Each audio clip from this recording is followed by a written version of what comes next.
So this is an absolute sham, to the extent that I've written to the Governor-General and I've asked him to rescind the award. Meanwhile, in Victoria, Mr Andrews said, "I'm honoured to have been nominated for this award and grateful to every Victorian who contributed to some of our state's best times and who worked so hard to see us through our most challenging." The accolades don't end here for Daniel Andrews. The former Premier will also receive a bronze statue outside Treasury Place. Leadership is about doing what matters. And that's exactly what the people of this great state have endorsed today. Tell me how you felt when you first heard that Dan Andrews had been given this award. I didn't believe it. I thought it was a joke. But when I looked further into it, I have come to the conclusion that the chairperson of the Council of the Order of Australia, Shelley Rees, and the Governor-General have both failed all Australians by now rewarding failure and giving to an individual who, based on the criteria that was published today, health, infrastructure, has so demonstrably failed. So we are now giving the highest civilian award to an individual who has failed. We are recognising failure, and that is unacceptable. He has accumulated a debt that future generations of Victorians will be paying for years.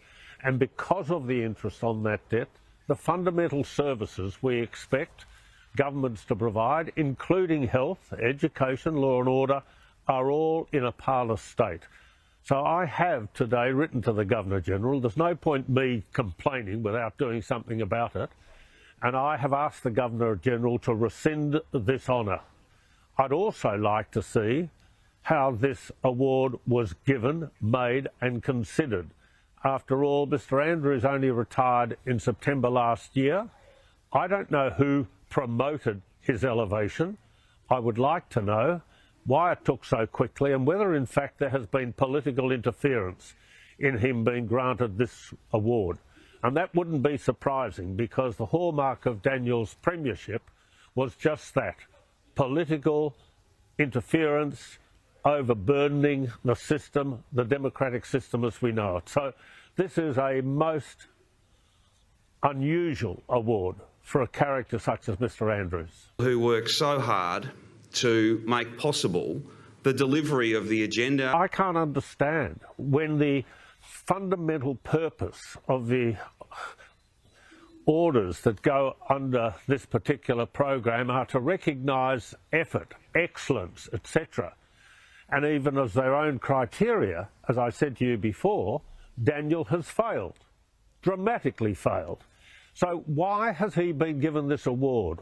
What did Miss Rees, as chairman of the council, and her fellow travellers, where's the Governor-General been for the last 10 years that they haven't seen that this person is an inappropriate person? I didn't think it was appropriate to be receiving the highest award. So I am suspicious that somehow along the line there has been political interference. And I think Miss Rees and the Governor-General should come out and say publicly how this award was made, on what criteria, because on the published criteria he has failed. And for these Orders of Australia now to have a new criteria, that is, the more you fail, the higher your award. It's just ridiculous.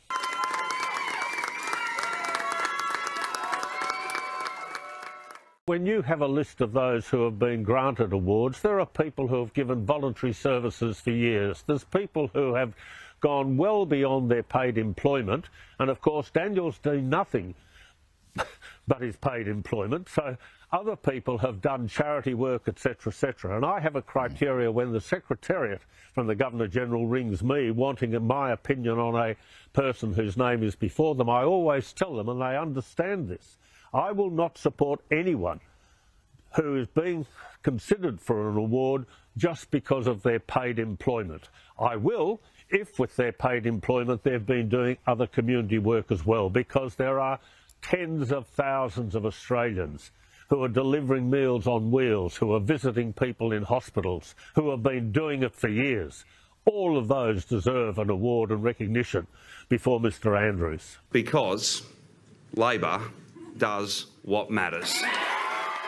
Yes, well, you know, 800 Victorians lost their lives because of his administration. We're all going to be suffering this debt for generations to come. Look, I appreciate there will be people on his side of politics who support him being recognised, but they too will pay a price over the next 2 decades, and they will realise just what a waste of space, what a tragic waste of administration this has been. So I hope the Governor-General might do something. I'm not holding my breath. I don't know how the Council for the Order of Australian Awards could have possibly come to this conclusion. My comments today, are not political. They're actually applying common sense to the awards per se. Forget the politics. How can we possibly now have a situation where our highest civilian awards get given to those who have themselves failed either in public administration or in broader fields of occupation? No, not at all. It's nice to get a gong for simply doing your job, and that is, of course, what happened to former Victorian Premier Daniel Andrews and former WA Premier Mark McGowan in the King's Birthday Honours. Both are now companions of the Order of Australia, which is the country's highest honour and essentially our version of a knighthood. And on that basis, perhaps Daniel Andrews could be known as Sir Charge, given the massive spending and debt he wrought upon Victoria and what it's done in terms of sky-high taxes. Now, of course, Prime Minister Anthony Albanese predictably defended the appointments today. Both Daniel Andrews and Mark McGowan were very successful from the people who matter to their respective states. Whatever the hell that means. I thought I was listening to Joe Biden there for a sec. But it's a slap in the face to everyone who suffered through lockdowns, particularly those in Melbourne, the most lockdown city in the world. If you can stay at home, you should stay at home. Do it, or Victorians will die.